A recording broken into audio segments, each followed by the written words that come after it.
Welcome back to another episode of the All It Takes No Whiffs podcast. We have another great episode lined up this week. But before we get started, make sure y'all like, subscribe, and turn on notifications to know when we're posting new videos. Also, if you want, you can follow us at ATNW Podcast across almost any social media platform that we're on. But that's what we're going to be talking about this week. We got some great boxing matchups this week. A great card, to be honest. We got Triple G versus Canelo 3. I know me and Christian have been waiting for this for a while. And then the co-main event is going to be another good fight. We got Jesse Bam Rodriguez. Can't think of the guy he's fighting against right now, but this is really just a tune-up fight for him. And then in MLB, we got some guys who are on the brink of history this year. And we got another guy who was on the brink of history too, but fell a little bit short, but still made a little history himself. But I'm looking forward to talking about this stuff this week, and I'm ready to get into it. Yeah, man, these record chases that we've been witnessing for baseball have been nuts. And Canelo Triple G3 this weekend, I cannot wait. This is long overdue, and I'm glad it's finally happening. Let's go. The month of September has been really entertaining for baseball. We're seeing a couple of chases right now for some history. And we also saw this one guy on the brink of making something happen. Just fell short, but it was still an insane stretch while it lasted. But I would say priority number 2 for baseball right now when it comes to record chases right now. You've got Aaron Judge chasing the American League single season home run record. It's 61. He needs 62 to beat it. And he's at 57 right now. It's really looking possible, especially after that 2 home run game against Boston the other night. And this is pretty wild. Outside of just the home runs, Aaron Judge this year has been historically good. He's probably going to finish the season with a 10 WAR, which is nuts. Only Mike Trout and Mookie Betts they're the only 2 active players who have had one of those seasons. And Aaron Judge, this is the year he definitely deserves his credit, in my opinion. 2017, insane season, which doesn't even really stack up compared to this one. And there's people talking about how he doesn't deserve it. I don't like that. Before I give my thoughts on that, Alex, though, real quick, I want to hear your thoughts on Judge. Yeah, this is an absolute, like, just insane season from Judge right now. I mean, he's literally first in the MLB in a lot of offensive categories. The major ones that we all really care about, he's first in. And it's kind of crazy too. And you mentioned that he's on the home run chase too. He's also on Triple Crown watch. He's fourth in the MLB or fourth in the AL in average right now, and he's first in home runs by far, and then first in RBIs by far too. So he's got those two locked up. It's just can he get the average up now? And the way he's been playing lately, I think he can do it. We talked about Paul Goldschmidt earlier this year on Triple Crown watch, and now Aaron Judge has really come up and put that Triple Crown watch on. But like you said, this is a historic season. The 10 WAR is going to be absolutely insane, and this is probably one of the best seasons that we've ever seen for a player going into a free agency. And Aaron Judge is going to make a bag in the offseason. It doesn't matter where he's going to sign. And I know you want him to re-sign with the Yankees, but this dude is going to make a bag from this season that he's had. It's insane. Yeah, if Judge ends up not being a New York Yankee after this season, that's something I 100% put on the Yankees because Judge has made it known this year. I am one of the best baseball players in the world. You got to pay me like that. And I think he deserves it. The Yankees are definitely capable of doing it. If anything, it's Judge not wanting in on the team, but I would still blame the team for that. I'm not blaming Judge. Judge is playing way too well this year for me to blame him on something like that. Come back, Judge, please. But yeah, like I mentioned earlier, though, some people talking about how this isn't Judge's season. People have Shohei Ohtani in the mix again. I'm not mad about Shohei, being brought up in the conversation because of obviously he's two-way specimen. My thing is though is even when you take into consideration Shohei's pitching performance this year and his bat, put those two together, and Judge's overall value, in my opinion, is still greater this season. Yeah, I would agree with that. I mean, you take Judge off the Yankees, and I mean, you take about I don't know what 40% of the offensive production. I mean, it's insane. I don't know what the number is, but I'm pretty sure it's in the 30s or high 20s, which is insane to be honest. And yeah, Shohei is having an insane year again. And he's gonna be in the MVP conversation every year just because he's a two-way player that's dominant both ways. So if Judge doesn't get the MVP this year, it will 100% be stolen. And it'll be 10 times worse than the 2017 one, in my opinion. Yeah, for sure, because all credit to Shohei, but this season, in my opinion, doesn't really hold a candle to Shohei's season last year, where he was unanimous MVP. I think it's a step or two down. Not enough to say like Shohei's regressing. Obviously, that'd be crazy because we're still witnessing some peak performances from him. But 2022 and 2021 not comparable for Shohei. And with all due respect to Vladdy Jr. bet last year, the guy Shohei's competing with in this race is having a way better season than Vlad last year. Uh, Dang, I really hate to talk down on Vlad like that, but that just goes to show what Judge is doing this year. So I would have to agree as well. This would be a more blatant robbery than when Altuve got it over Judge. And Altuve, that was his best season by far in MLB too. Mm-hmm. If you go look at the numbers, I'm pretty sure that was his best WAR of his entire career. Most home runs, highest average. Dude went absolutely crazy that year. He batted 343 to end his season, which is Mm-hmm. crazy. So really, you could have given it to both. I mean, yeah, Judge was a rookie, but dude broke the rookie home run record, I think. Then Pete Alonso broke it, but I mean, this is blatant robbery if he doesn't get it this year, which I don't think they're gonna do that. Especially once he gets to 60, because we haven't seen 60 in a long time anyway. But I don't think they'll mess up this year. No chance. But you never know. Manfred is a commissioner. Unfortunately, you had to remind me. No, I'm kidding. We'll deal. We've been dealing with it. We'll keep doing it. But enough of Judge. Enough of the American League MVP of 2022. I'm gonna go ahead real quick and bring up 2019 American League MVP. Mike Trout had an insane stretch. He hit a home run in 7 consecutive games, only the ninth player in MLB history to accomplish that. That was nuts. That entire this past week, 8 or 9 days, if you want to be technical, just hopping on social media every day, seeing another Trout home run. I was starting to think I was seeing some reposts at a couple points, and then I started seeing people mentioning like the streak, and I locked in after that because Mike Trout has been absolutely nuts this September so far. I know his season has been pretty shaky, whether it was a really hot start at the beginning and then, slump along with the rest of the team. And then he had his own battles with injuries. But he's finishing the season off real strong. And I love to see that, especially compared to last year where, he just sat out the rest of the season. And yeah, Mike Trout just definitely deserves a shout after 7 home runs in 7 games. That's fucking nuts. Yeah, and like you kind of said at the beginning, I wasn't really paying attention to it that much. I mean, he just came off the injured list too, not too long ago. Um, I saw he hit 3 homers in 3 consecutive games, and then it got to 4, and I was like, "Okay, I'm gonna start paying attention to this a little more." And then it got to 5, 6, 7. And the one thing that I hate that people are talking about, yeah, he did sit out 1 game in all this consecutive thing, so it's not consecutive, but who cares? It's consecutive games he played.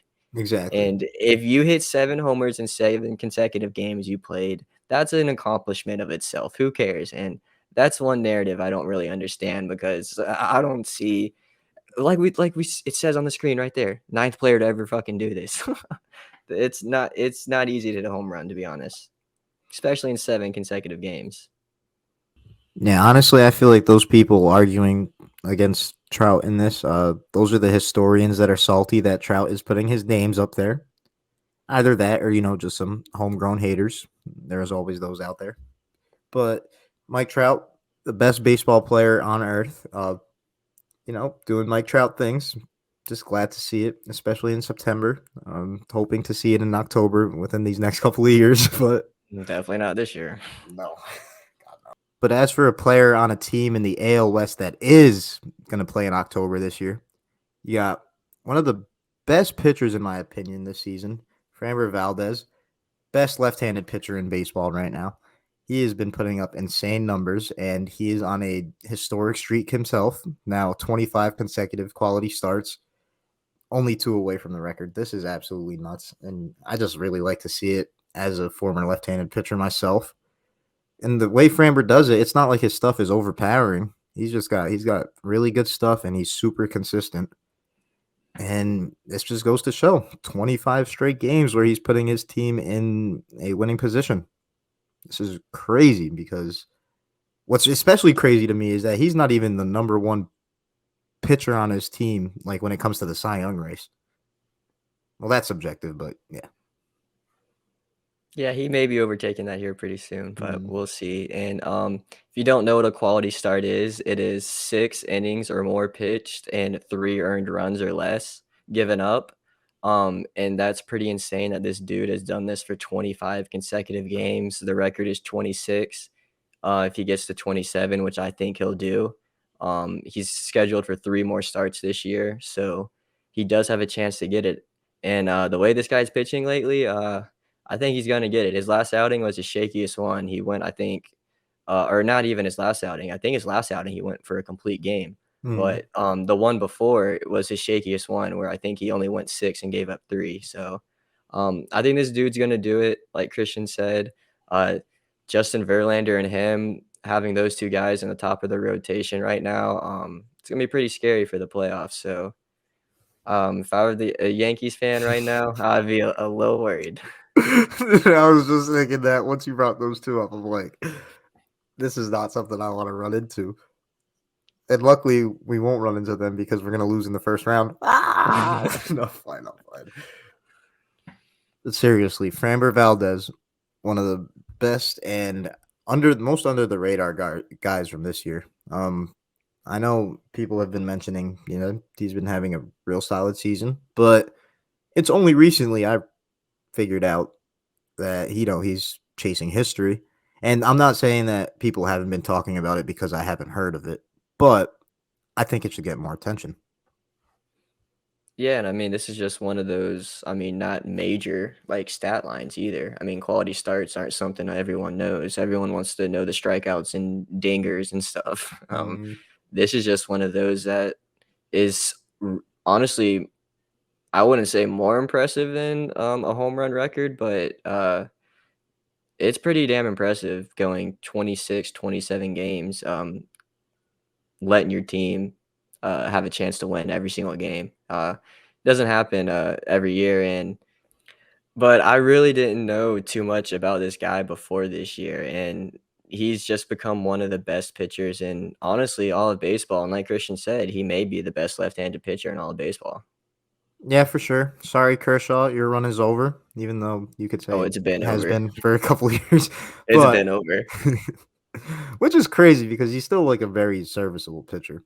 But, he's not on Framber's level right now.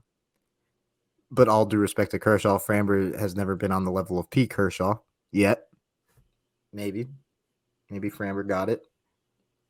But yeah, these guys have all had an insane season, as we all definitely know about Judge. And I feel like with Framber and Trout, a little under the radar. Trout's probably more so for inactivity reasons and the fact that his team has been out of contention since May, basically.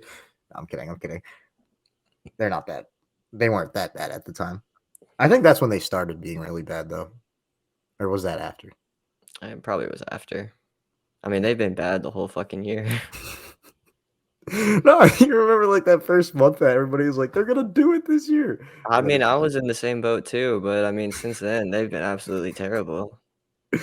Yeah, but luckily we have a couple players out of these three to look forward to in October, and let's see Judge win this MVP. I really can't wait. The He's MLB, gonna do it. if not, it's personal between you guys and I. And Rob Manfred. This upcoming weekend for boxing, we've got one of the biggest events of 2022 coming up. But before that, just wanted to state that last week's card, which would have been an insane one, headlined by Clarissa Shields and Savannah Marshall, with a co-main event of Michaela Mayer and Alicia Baumgartner. That event was canceled due to the Queen of England passing the day before, I believe, and they rescheduled it for October 15th. So we still have that event to look forward to, but unfortunately, it's didn't happen this past weekend. But this weekend coming up, it's about to make up for it. I'm pretty sure there's no royalty in Mexico or Kazakhstan. That's on the brink of life or death that would get in the way of this. So Canelo Triple G3 is on. I can't wait for this fight. Canelo is my guy. Same with Golovkin, and they're getting in the ring for the third time. Out of 24 rounds, it'd be hard to argue who has solidified, dominated the other fighter. Neither one has dominated the other. You could make your cases about who you think won the first and second fight, but both of those fights were just quality fights, insane fights. And I have a feeling that even though Golovkin is 40 years old now, he's about to bring it, especially considering that this could potentially be his last fight. Yeah, I am so excited for this fight. I'm so excited for this card in general. It's a really good card, but um, talk about these two guys real quick. I don't even know where to start, to be honest. I'm just super excited for this fight this weekend. Like Christian said, both of the first two fights were super close. First one was more controversial, in my opinion. Triple G won. Yeah. Um, I think that's a lot of people's opinion too. But this is the third fight. I'm ready for this. Christian, how do you think this fight's gonna go? This fight could go a few different routes, to be honest with you. I'm not the biggest fan of how Golovkin has looked in his last fight, and considering he's 40 years old, but at the same time, Canelo's coming off of a loss, and a convincing loss. Like it's not like he had an argument that fight. At the same time, though, I feel like that could be fuel for his next opponent to face Canelo at his angriest or something. But this fight, I have a feeling that it's either going to go to a decision or a stoppage for Canelo in the championship rounds. I feel like youth is going to prevail right here. I think Canelo has upped his game since their second fight, and while that stuff has happened, nothing against Golovkin right here, but he's gotten older. I feel like it's kind of hard to make progress as a fighter when you're already 40 years old. Not saying he can't add a few, tricks up his sleeve, but I can confidently say we've seen Golovkin at his best already, at his fastest for sure. The pop is still there, and that as long as he's got the pop, he's got a chance. I just this is pretty. This is one of those fights that it's just hard to have like a solidified prediction for. And honestly, I'm just really looking forward to the event in itself. It's going to be a spectacle. Like Alex said, the whole card is going to be solid. And what a way to top it off between a grudge match that has, I don't want to say long due in the making because, these guys have fought twice. But some people still feel, and I don't blame him for this, that there hasn't been a solidified answer of who's the better fighter out of these two. And I think this is going to give us an answer, even though unfortunately Golovkin's not at his best. Yeah, I kind of wish this would have happened a couple years earlier. Because Triple G is a little older now. I don't think that's gonna affect him too much. I mean, the dude still has tremendous pop, like you said. That power can really, he just needs to land one punch, and it's gonna change the whole fight. But that's where I think his problem is gonna be, because I think Canelo is gonna his defense is gonna be a lot better, than his last 2 fights against him.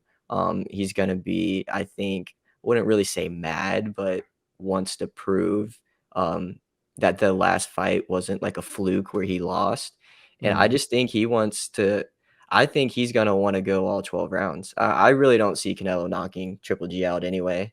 I think if there's gonna be a knockout, it's gonna be Triple G. I just don't see that happening this fight. So I feel that. I just really can't wait for this Saturday night. So what's your official prediction then?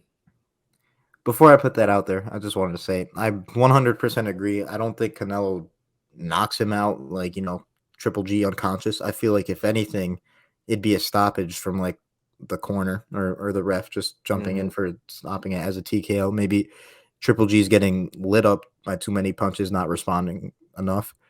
I Triple G's chin is way too solid to, get knocked out like that. I don't care if he's like 67. That chin is just built different. So, yeah, agreed for sure. He's not getting knocked out.